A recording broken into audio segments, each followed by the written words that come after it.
Hello everyone, welcome back to another Captain Foley product review. I am of course Captain Foley. Wearing my Discovery shirt, my disco shirt. Got this from EB Games in the mall. I gotta admit I love it, although does this really work? Not so much. I mean, what would the Enterprise ones be? Enter? Anyway, cool looking shirt, I don't mind it. A lot of people don't understand what it means. They think I'm, from the 70s, so I love disco. No, I don't. But anyway, today we are going to be looking at the USS Shenzhou from Discovery. There you go. There's the tie-in. This one is the Eaglemoss ship, of course.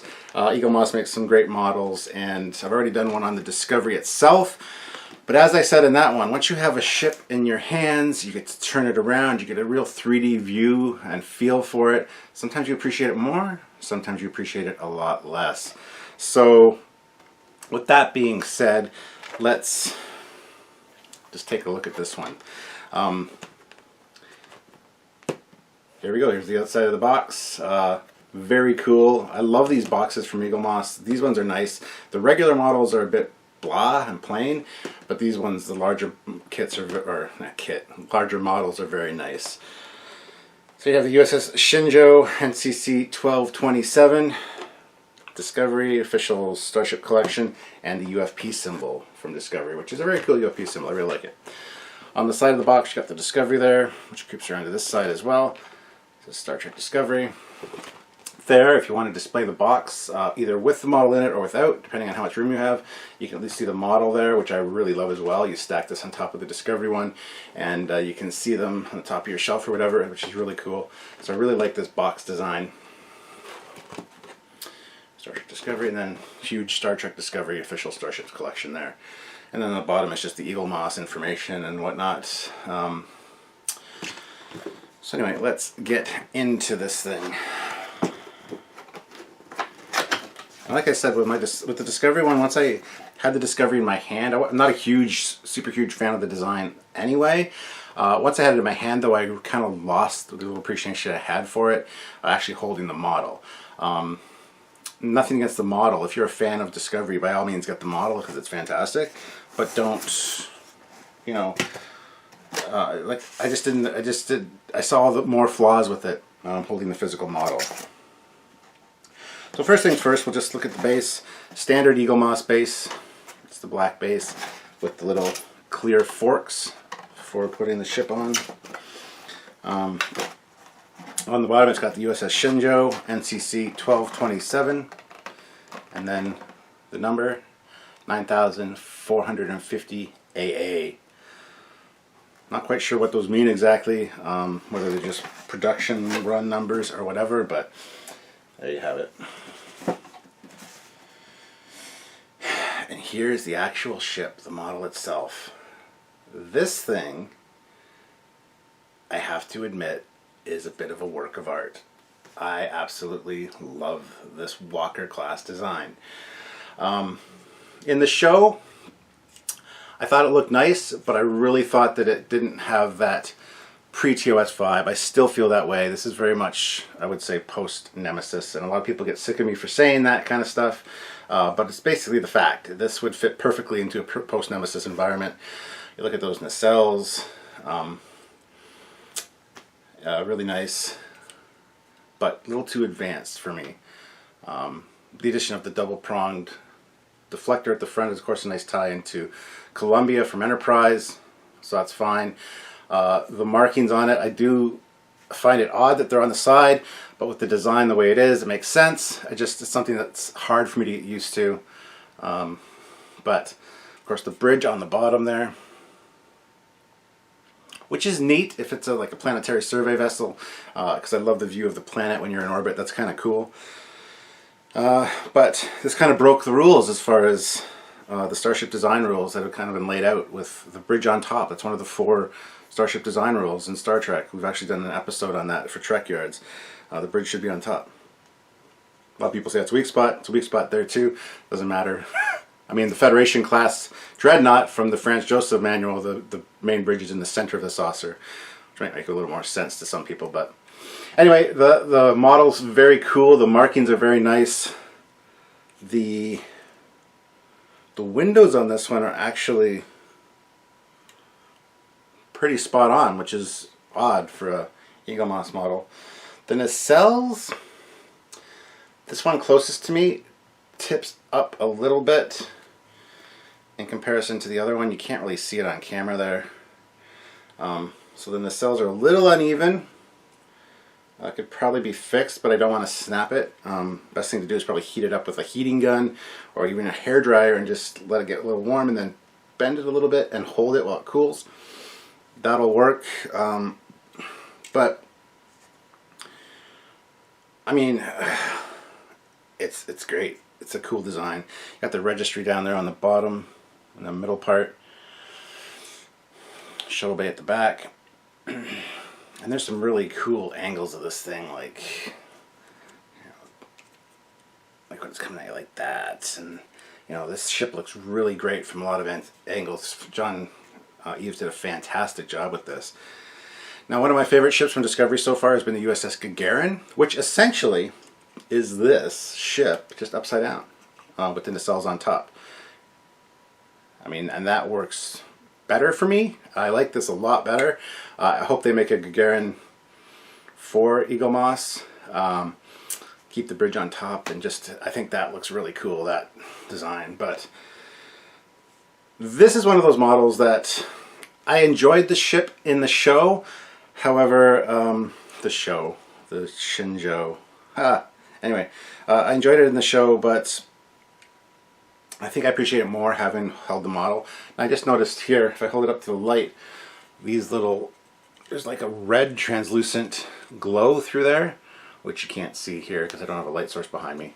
But they do glow red along there, which is neat. Should probably be blue in my opinion. That's just my opinion though. So, but overall, fantastic model. There's some, feels like there's some metal parts. But then also some clearly plastic parts, and it's got a good weight to it. It's not as heavy as it looks, so there's a lot more plastic than there is anything else. But that being said, I'm really impressed with the markings on this one. The windows seem to all be in the right place. Everything looks good.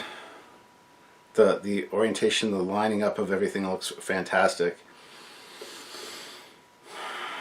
So yeah, no real complaints about the model as a whole. So I think Eaglemoss hit this one out of the park, and I'm glad they included this one as one of their first Discovery ships. Obviously, it was the first Discovery ship we saw, essentially.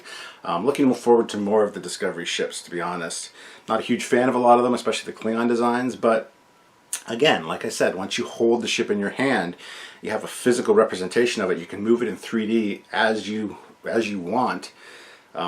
Not having to rely on what you see on screen. It's a lot easier to get appreciation for something, or to lose appreciation for something. So Shenzhou is a pretty fantastic ship, and the Eaglemoss model definitely represents that well. If you are a fan of Discovery or a fan of the Shenzhou, I highly recommend picking this ship up.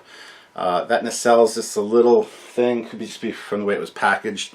I've had it out before to look at it. Ooh, I just heard a snap. It's fine, not broken. So that's a little bit of an issue for me, because I do, as a model builder, I love my nacelles to be straight. I love them to be in line with the saucer. And that's got a slight tilt that way. Just could be this nacelle pylon. Again, you heat that up, maybe twist it just slightly and hold it while it cools. Will rectify things like that. It's coming from a model builder, guys, so trust me. But don't break them. Don't use excessive force. I don't want you breaking your Eaglemoss models because I said it might be a good idea to try to fix it. Anyway, fantastic model. We're going to take a look at it on the stand right now and call this video a wrap. Alright guys, so here she is on the stand. She fits nice and securely into the slots there. It's a very sturdy construction and hold. And looks really good from many angles, this thing. Let's turn her around here. This can be displayed fairly well from almost any way. Again, if it's up higher, because it's a thinner ship, you might not get as much of an appreciation for it. If you put it on a lower surface, you'll definitely be able to get a better appreciation for some of the really fantastic angles on this thing. But definitely worth picking up if you're a fan of Discovery or just the Shenzhou in particular. Awesome model. It's a good size. Again, these Discovery models from Eaglemoss have been fantastic as far as size goes, and just detail overall. Quality is fantastic. Again, like I said, the windows on this one line up nice.